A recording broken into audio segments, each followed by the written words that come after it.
Hello. It is already 12:05 and I'll have only 68 students here.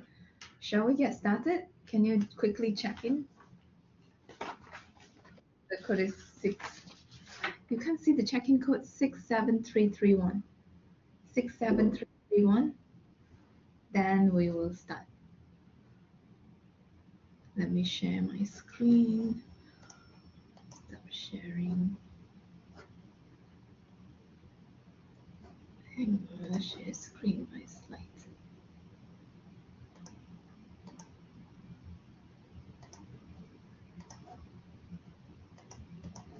All right. Can you see? Oops. Can you see my screen? Yes.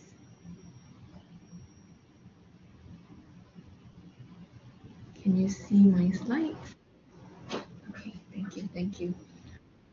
So as I start, I will turn my camera so that if you watch your recording later, you'll not see my face popping out all the time. All right, so some of you have attended tutorial earlier this morning, and we actually went ahead and also discussed part of the second mycology chapters. So those of you who are in the Tuesday, Wednesday, and Thursday tutorial, we will have already covered all the contents in the tutorial questions. So again, this is the second lectures for mycology. I have uploaded the slides a bit earlier this time and also the recording. So just a very quick recap. Last week we talked about mycology. We basically look at the different types of mycosis, starting from superficial, cutaneous, subcutaneous, and then we look at systemic mycosis. So this is the different mycosis were divided based on the entry point of the fungi into human body. So the first three, superficial, cutaneous, and subcutaneous, very limited to the different layers or entry points, different targets in the skin. And for systemic, it is mostly of traumatic inoculation of environmental fungus into the subcutaneous layer. And in terms of the infection, it's usually more severe in terms of symptoms, but they are relatively rare compared to superficial and cutaneous mycosis. We also touch on opportunistic mycosis. So this is mycosis that occur when the immune response of an individual is weakened. So this can be individual who have other underlying medical conditions such as AIDS or HIV, or individual who are taking immunosuppression drugs. And we also have endemic mycosis. So these are mycosis that are restricted to certain regions in the different part of the world. So in terms of endemic mycosis, we talk about histoplasmosis. So these are certain parts of the US and part of South America and also Africa country, even in Asian country, those areas that has a lot of dust, also avian habitat, that there will be a lot of conidia spores that will be inhaled by individuals who then develop into different type of symptoms. But for today's the lectures, we are focusing on the virulence factors and also antifungals. So in antifungal has got two different parts here. Hang on, let me just go. Why is it not working properly? Okay. So first part, we're looking at virulence factors, a relatively small sections. At the end of this lecture, you're expected to be able to discuss the fungal virulence factors that contributes to host invasion, immune evasion, and persistence of fungi in the human host body. And we'll move on to second part in terms of the antifungal agent, medication that are used to treat fungal infections. We'll look at 6 different classes of antifungal and very briefly on their mechanism of action. How do they work? What is their target molecules? and what is the outcome of this antifungal agent. And you should be able to propose appropriate antifungal treatments for different classes of mycosis. So later on, we'll talk about certain type of antifungals that are mainly for systemic mycosis, and some are more for topical and oral routes of entry for the medication. And we'll then look at antifungal resistance. So similar to antibiotic resistance, antifungal resistance is also an uh, emerging issues at the moment. So we look into, I think, two different major type of fungi that are now become antifungal resistant problematic. Hang on, let me just see. The slide is not moving, is it? Okay, let me try again. If I stop sharing, hang on, stop sharing. Let me try and share again. All right. Oh, I have two learning outcomes here. So now I'm sharing the first slide for fungal virulence factors. So as I mentioned just now, last week we looked at different types of mycosis. There are a wide spectrum of diseases that can be caused by this fungal species, whether it is superficial or to the more severe mycosis, such as systemic mycosis. And these virulent factors, just like what we talk about in the bacteria chapters, they are different genes or proteins that are produced by the fungi species that allow the fungi to persist and survive in the host environment that will then lead to diseases. And the challenges that faced by fungi in the human host body, including the challenges such as they'll have to respond to the immune responses in the human host, and also there are um, limited nutrients in the host cell, so it's not in the natural environment. The different part of the body may not have the nutrients that are ideal for fungi, and also oxidative stress inside the human host cell. So just an overview of the different fungal virulence factors. So this we'll go through 6 of these virulence factors one by one. First one is morphological transformation. For example, dimorphism. So dimorphism is a state of growth of fungi when they switch between yeast to mold or mold to yeast, depending on the different species that we're looking at. So why do they go through this dimorphism? We'll go into the details later. And also genetic and metabolic switching, adhesion via surface adhesion, secretion enzyme, cell wall component, and also biofilm formation. Are you not able to see the change of the slide again? For the slideshow, you need to share that window separate. So if I stay here, you can see, is it? Yeah. Okay, so if I go here, then all right. Okay, let me just enlarge this. This is already the largest. Then we go to the next one. First one, morphological transformation. As I mentioned just now, dimorphism is a switching between the different growth stage of fungi. It's either yeast or filamentous, which is mold, depending on the host environment. For histoplasma capsule latem, so this is one of the fungus mold in the environment that can cause endemic and also systemic mycosis.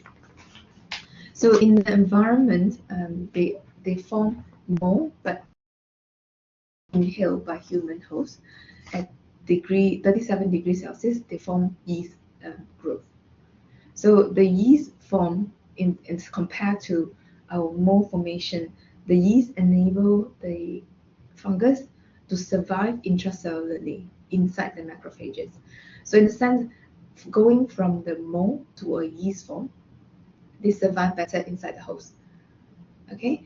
As for Candida, they can switch from yeast to hyphae structures.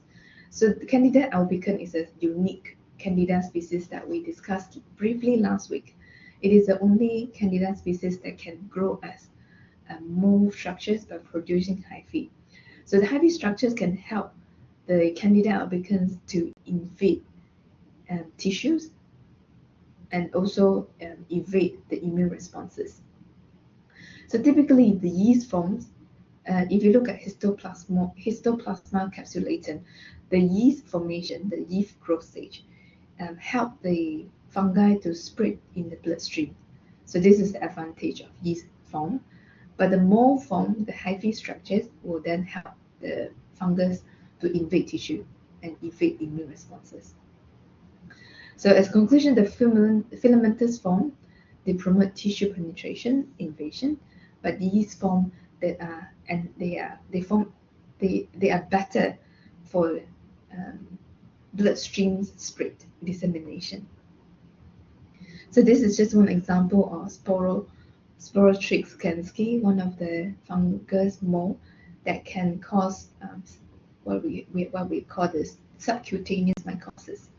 So on the depending on the growth form and the media that is used, you can see the mold formation on the image on the left, but yeast formation more on the brain heart infusion agar in the environment, 30 degrees Celsius. They can also go through genetic and metabolic switching. So fungi, they are quite good. They adapt differently in the host by changing the metabolic activities depending which part of the host that they're inhibiting. So for example, Candida albicans, they can switch to carbon, they can alter the carbon metabolism. They can use lactate instead of glucose in the oxygen's poor environment in the human host cell. And also, for example, Aspergillosis species, they can form siderophore, which is a type of protein that can help them to acquire ions inside the host environment. So they depend. What I'm trying to say is that depending on the condition in the host, these fungi can change the metabolic activities to enable their best survival inside the host. And also, they are heat shock proteins. So heat shock protein stress response genes, they are present in fungi, also present in bacteria and human. They are activated to counteract host temperature. So let's say we have a mold that is growing in an environment at 25 degrees Celsius. When they are in the human host, the temperature is slightly higher. So in response to that, they regulate the host heat shock protein expression to adjust to the host environment. So this is the second type of virulence factors. And also, just like bacteria cell, they can produce this protein, adhesion protein, that can help them to attach to the host cell. So if you recall the process of pathogenesis, for example, in other microbes such as bacteria, the adhesion is the very first step of pathogenesis. So just like that, fungi, they also have surface protein adhesion that help the fungi to initiate the colonization process. For example, in Candida albicans, they have agglutinin-like sequence. It's a group of protein that they will help to the Candida to bind to the epithelial and endothelial cell. For Aspergillus, they are able to bind to the fibrinogen and laminin through integrin-like protein. So different adhesion protein that we're seeing here that help Candida and also Aspergillus to attach to the host cell. And also, these adhesions are very important to help the fungi to form biofilm. So biofilm formation is not just in bacteria, but can also be observed in the fungi cell. And the biofilm formation can help the fungi to resist mechanical removal. So they are growing as a group of cells and attached very tightly to the host cell, and this can prevent mechanical removal of this fungi away from the host, and that form part of the pathogenesis process. And the next one, they also secrete different enzymes. So just like bacteria, the different enzymes can also form the virulence factors of fungi. So this enzyme can degrade the host tissue and inactivate immune factors. But these are the specific enzymes that we don't see in bacterial cell. For example, secreted aspartyl-proteinases, a group enzyme that breaks down protein, degrade the immunoglobulins, and also extracellular matrix proteins that help the candida to invade the tissues and the cell of the human host. And also phospholipases, like what we see in bacteria, this enzyme can disrupt the host cell membrane and help the fungi to invade the host cells and tissue. And in terms of reactive oxygen species that's present in the phagocytes, if you recall phagocytosis, within the macrophages, for instance, they produces different enzymes that will try to digest the fungi in this context. And so this is reactive and this is a very oxidative stress environment. So fungi counteract that by produces different enzymes such as catalases and superoxide dismutases. So this type of enzyme, you see that in the bacterial cell. So you'll see a lot of similarity in terms of virulence factors for bacteria and also fungi. And then the number 5 virulence factors include the antiphagocytic cell wall components. So if you look at the cell wall component of our fungi cell, they have beta-glucan structures. So in certain species of fungi, they have virulence factors such as the alpha-1,3 glucan that's present in histoplasma. They actually mask the beta-glucans from being recognized by the immune receptors. So these are the one way to help the fungi to protect themselves from being targeted. So if you look at bacterial cells, we have the toll-like receptors. But for fungal immune response, the common one is the dectin receptors is present in the human. So in a way to respond to that, they produces alpha-1,3 glucan to protect the beta-glucan from being targeted by dectin, the receptors. And apart from that, melanin, remember last week we talked about melanin in some of the fungal species. They produces brown and black pigmentation in the fungus. Melanin actually can help to scavenge free radical and also resist oxidative damage if and when the aspergillus are being targeted by phagocytes in this case. So the melanin has different mechanism in here. So two different roles. One is oxidative stress. The other one is free radical. So the oxidative stress is present inside the phagocytic cell. So by having this melanin productions, they can overcome the phagocytic effect of the human host. So the last one is the biofilm formation. So biofilm formation, this is just like our bacteria, it's a few layers of cell attaching to a surface and protecting fungal cell within the biofilm. So the structure here, we have a protective extracellular matrix. So biofilm formation is commonly found on mucosa surfaces and also endowing devices such as and prosthetic valves. So this is problematic for individuals who have all these devices in their body. The biofilm formation, not just bacterial biofilm, but also fungal infection can occur, but these mostly are candida species. And also biofilm can resist the antifungal treatments and immune clearance.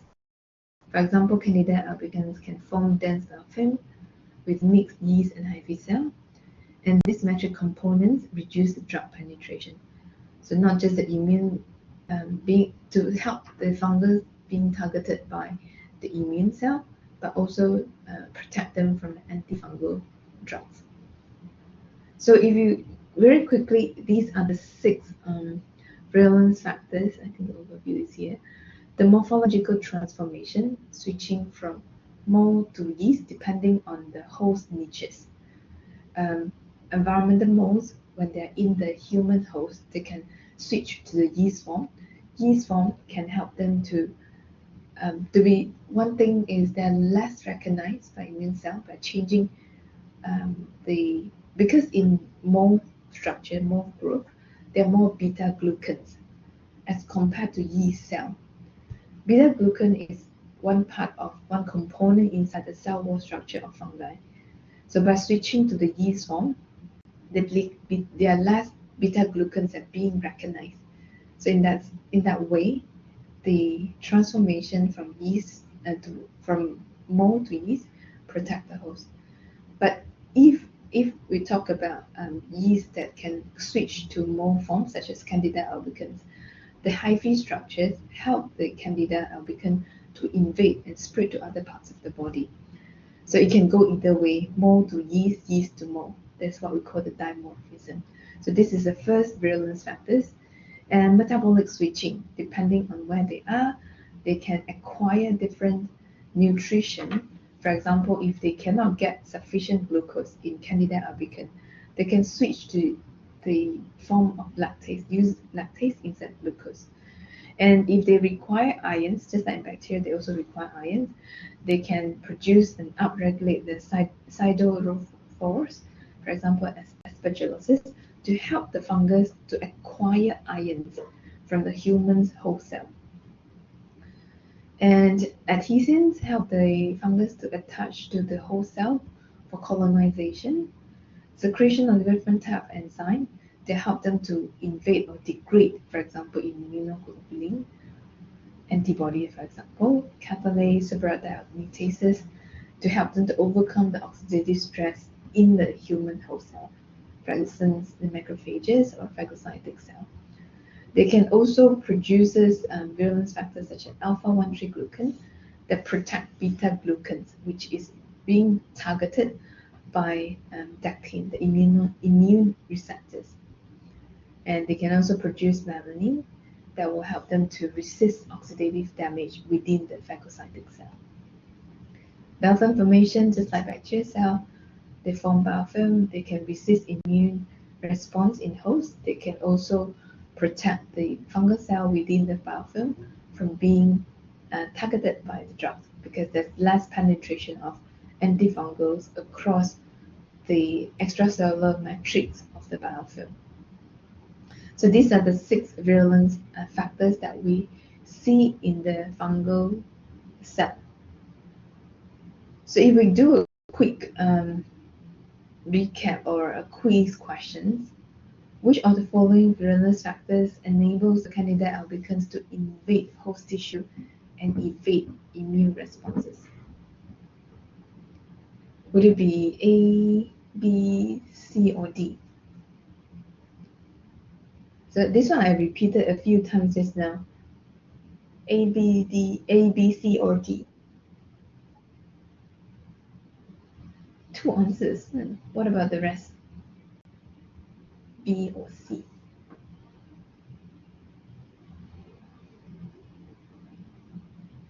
What about the rest of you? So Candida albicans is a yeast. So it is one of the unique Candida that can transform into mold structures. So beta-glucan synthesis is not part of the formation, the virulence factors of Candida albicans. So most of you pick B, one of you pick C. So the dimorphic switching from yeast to hyphae, the yeast to mold, applies to Candida albicans. So as I mentioned just now, the hyphae formation or the mold growth stage can help to invade the host tissue and help them to invade other tissues, as what we see in Candida albicans. Production and aflatoxin doesn't apply to Candida. So aflatoxin is a group of toxins that mostly produced by environmental fungus, which is not in Candida. So endospore formation is not correct. Endospore formation is present in bacteria. So the answer here would be B, switching yeast to hyphae structures. If we go to the next one, I think there's one more question. Melanin in fungal pathogens such as Aspergillus contributes to virulence by promoting adhesions, enhance nutrient uptake, scavenging free radicals and resisting oxidative damage, facilitating antifungal drugs uptake. So you see C, it cannot be D, okay? none of them, under normal circumstances, they will not want to take in more antifungal because antifungal are supposed to kill or inhibit the fungal growth. So the answer would be C, scavenging free radicals and resisting oxidative damage. So many of these environmental fungus species, they produces melanin, mainly for oxidative stress. So all good. I will then move on to antifungal chemotherapy. Any questions so far?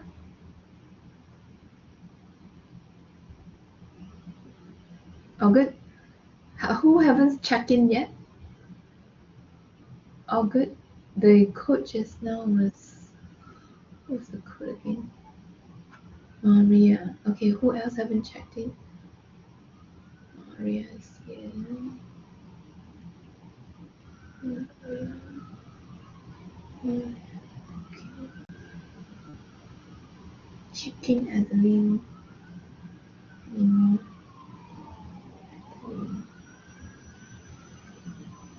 84 check in already.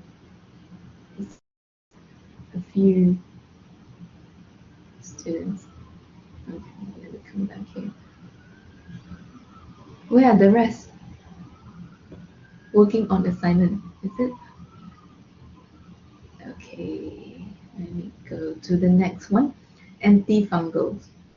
Yeah, let me just, I don't want my face to pop up later in the recording. I find it a bit distracting. Okay, so let's move on to antifungal. So antifungal chemotherapy, because just remember that fungal cells, they're also eukaryotic cells. So because of that, human cells are also eukaryotic cells. There are many similar molecular structures that's present in fungal species and also human. And for this reason, there are less drugs, antifungals, as compared to antibiotics. So these antifungals, because if they target a specific molecules or molecular structure that's present in eukaryotic cells such as fungi, most likely they will be present in human cells as well. So this antifungal, we must make sure that it's not toxic. So as put in here, because of the similar cellular and molecular processes, they make it difficult or more challenging to find new antifungal that are safe for human consumption as well. Because of the similar cellular and molecular processes and a lot of homology among genes and proteins, selection of antifungal remains far behind compared to antibiotics. The other reason that we have less antifungal is also because fungal cells, as compared to bacteria, they grow much slower. And they're often present in a multicellular form, such as mold, and that makes it more difficult to quantify. For example, how do we then determine what is a concentration that's effective against fungals to take effect? So they are not unicellular cell. Yes, yeast it is, but most of the mold they are not. So they grow slower. It is more difficult to come to a conclusive outcome to say that okay, agent A is effective, agent B is not. And because of the slow growing and often the multicellular form, it can then also complicate the experimental designs that are used to evaluate the in vitro or in vivo properties of potential antifungal agents. The reason being eukaryotic and slow growth in multicellular form makes it more difficult and less antifungal medication available today. So if you look at the antifungal chemotherapy, there are only 6 classes of the antifungal. So the orders of these antifungals differ slightly from the next few slides. I rearranged this to make it easier to see what are the commonality among the 6. For those of you who are in the morning tutorial, I'll mention very quickly. Paulines, that includes amphotericin B and nystatin, is one group. Terbinafine and also azoles. These 3 groups of antifungals, paulines, terbinafine, and azoles, they affect the ergosterol, whether if they bind to the ergosterol or they inhibit ergosterol synthesis. We also have flow cytosine, we have echinocandins, and grisosulfin. So only 6 classes of antifungal. So just a very quick overview of the fungal cell wall structures. So in the fungal cell wall, they have also the cell wall structures that's mainly beta-1,3 and beta-1,6 glucans. So remember just now when we talk about the virulence factors, we say the beta-glucans that's present in cell wall. Okay, so and also the other important one will be the ergosterol structures that's in the membrane, the orangey color structure. So this is also a lipid structures. So compared to human cell, we have cholesterol compared to ergosterol. So there's a slight difference for fungal and human cell. So ergosterol is the target of three different groups of antifungal. And if you look at the beta-1,3 glucan synthase, this is also another molecular structures that target by antifungals, and then the beta-glucan structures. So these are the 3 main ones that will then later on refer to this. So the first group of paulins, antifungals paulins, include amphotericin B and nystatin. Why are they separated into 2? So they are actually quite similar in terms of mechanism of action, but the application, the use of the antifungals are quite different. Amphotericin Bs are usually used for systemic mycosis, meaning that the fungus or the yeast are growing inside different part of the body. So we use amphotericin B. But if it is at fungal mycosis that's localized in certain parts of the body, nystatin can be used. So amphotericin B and nystatin, all the paulins, they have a cidal effect, meaning they can kill the fungus cell rather than inhibiting growth. So as shown here, they're most effective drugs for severe systemic mycosis, usually given intravenously. So they are generally broad spectrum. Amphotericin B can kill many types of fungal species. And also the resistance to amphotericin B is quite rare, which is a good news. But amphotericin B is quite toxic, and that's why they're only reserved for severe mycosis such as systemic mycosis. So in terms of the mechanism of actions, they form complexes with ergosterol, so bind to ergosterol and lead to the leakage of membrane and damage to the cell. So if you recall what we are seeing here, we have ergosterol. Okay, so the paulins such as amphotericin B and nystatin will bind to the ergosterol and form a complex. So when there's a complex formation, the structures of the membrane is no longer smooth structures. It affects the integrity of the cell membrane and causes leakage of the cytoplasm content. So as a result, the fungal cell will die. For nystatin, as I mentioned just now, is a topical used as cream or can be taken as an oral drug. So they're commonly used to treat local candida infections of the mouth and vagina, and they're used to suppress the subclinical esophageal candidiasis and the GI overgrowth of candida. So these are not the very severe mycosis. This is more mucosal and cutaneous mycosis. So similar mechanism of actions to our amphotericin B. And there's no systemic absorptions, so systemic mycosis should not be used. No side effect, but there's no effects against dermatophytes. Flow cytosins is another group of antifungal.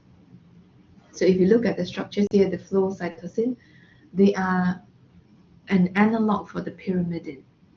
So with the addition of the fluorine on the structures, it is an anti-metabolite. So it competes with cytosine that is used in the formation of RNA, DNA. And the flow cytosine penetrates well into tissue, including the cerebrospinal fluid. It is used as an oral antifungal and can be used in conjunction with amphotericin B to treat different mycosis such as cryptococcosis and also candidiasis. This is a combination drug. And they are also effective against the dermatiaceous fungal infections. So these are mainly the subcutaneous mycosis. So this is the second one. a pyrimidine analog, and it acts as an anti-metabolite and inhibits the DNA RNA synthesis. It competes with the cytosine. And we also have big groups of azoles. So the first group of azoles, such as the triazoles, there's no need to memorize all these names, but I group them separately to show you the differences in terms of the application. So the first group of azoles, which are the triazoles, they are commonly used as an oral or IV drugs, used for systemic and localized fungal infection. So the application is quite broad.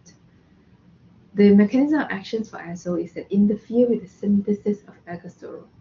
So if you recall what we talked about paulines, right? Pauline binds to ergosterol. Pauline binds the structure ergosterol directly, but our azoles doesn't bind to ergosterol. It inhibits the fungal cytochrome P45 enzyme.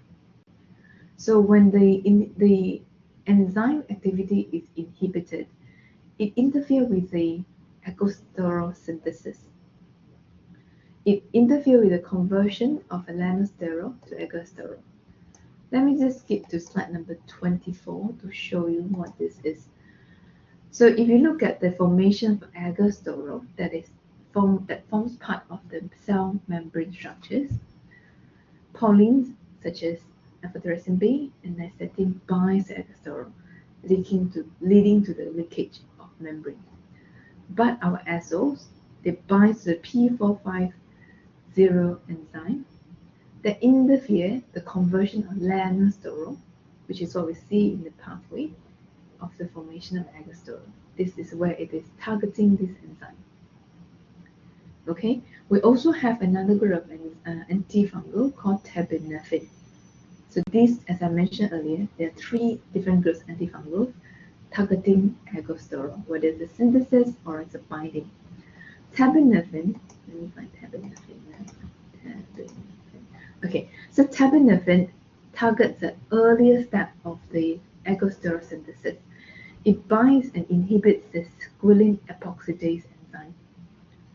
So by inhibiting this squalene epoxidase enzyme, it leads to the squalene accumulation. So squalene is actually required to form lanosterol and later on transform into ergosterol. So the mechanism of actions of the terbinafines then affect different steps of the ergosterol synthesis. So here, terbinafine, azoles, and paulines. Okay, so we have already talked about before cytosine. This is anti-metabolite, very similar to the pyrimidine structures. We talk about azoles, echinocandins. So examples of echinocandins include caspofungin. So what it does is they will affect the synthesis of the cell wall polysaccharide beta-glucan synthase and disrupt the cell wall integrity. So this is what I mentioned just now, the beta-glucan synthase. So this is targeted by echinocandins. Okay, and the last group of antifungals is our graciofulvin. So graciofulvin is commonly used for dermatophytes. And what happens is once the graciofulvin is absorbed, it becomes keratinophilic, meaning that they will accumulate on the keratin. Keratin that form part of the human skin structures. They will accumulate in the keratin. That's what we call the keratinophilic. Concentrate in the stratum corneum, which is the outermost layer of skin structure, and inhibit the hyphae form growth structures. Remember last week when we talked about dermatophytes, they're actually caused by fungal species. So this graciofulvin accumulates on the outermost layer, which is the target structures of our dermatophytes, and inhibit the hyphae growth. So the mechanism of the graciofulvin is actually interact with the microtubules and affects the mitotic spindle formation. So this is required for the cell division. So by inhibiting and disrupting the mitotic spindle function, it inhibits the growth of the hyphae and the fungus. So if you look at the 6 different groups of antifungals, here, the first 3 targets the ergosterol synthesis, which is part of the cell membrane structures. Flow cytosine is a pyrimidine analog, so it interferes with RNA DNA synthesis. Echinocandin interfere with the beta-glucan structure formation, which is part of the cell wall. Raciovalvin then affects the mitotic spindle function, disrupt the mitotic spindle function, inhibiting the growth of the hyphae and the fungus. 6 different groups, classes of antifungal. So what I want you to do is, if you can, if you have the habit of making your own notes, just quickly write down the different mechanism of action that will help you in understanding the different classes of antifungal. So if you look at the question, which of the following antifungals acts by binding to ergosterol and forming pores in the fungal cell membrane? So we have caspofungin, this is echinocandin. We have amphotericin B, part of the pollens. We have fluconazole, which is azole, and we also have flow cytosine.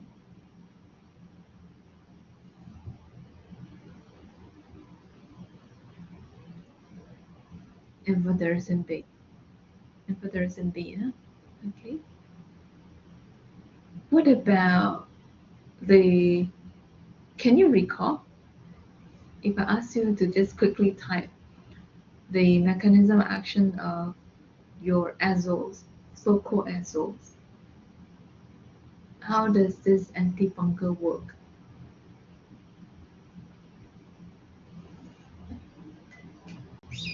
Anyone?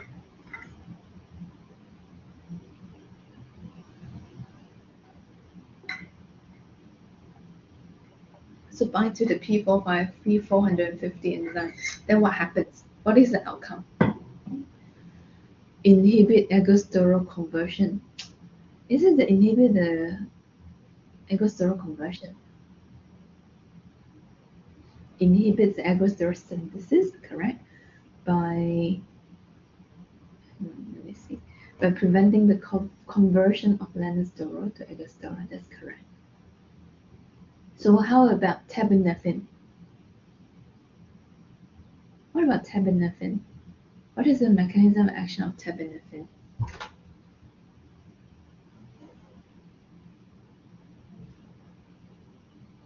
Terbinafine is also targeting the ergosterol, right?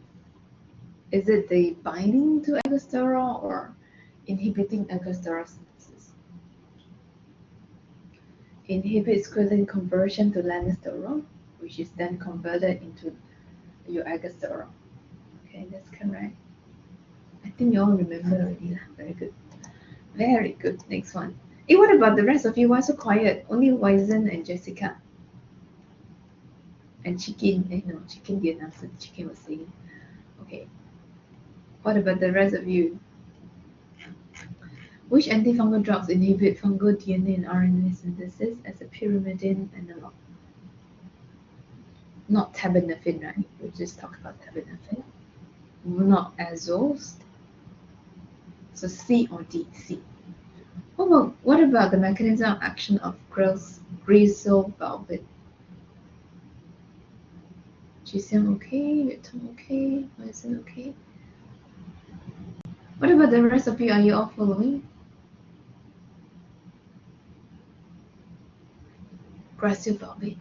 What does it do? What is the mechanism of action?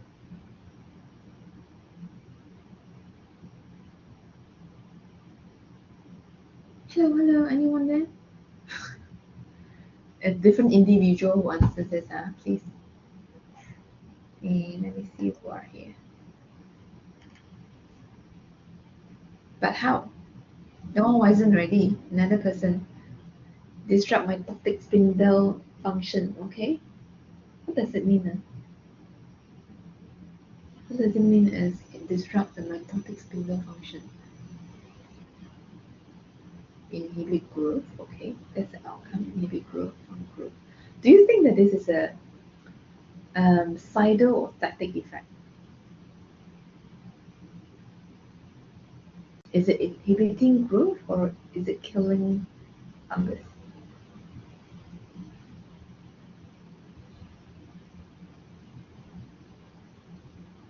Okay, answer is C. What about glycosylphosphate? Static, right? So this is inhibiting growth. This is not killing effect.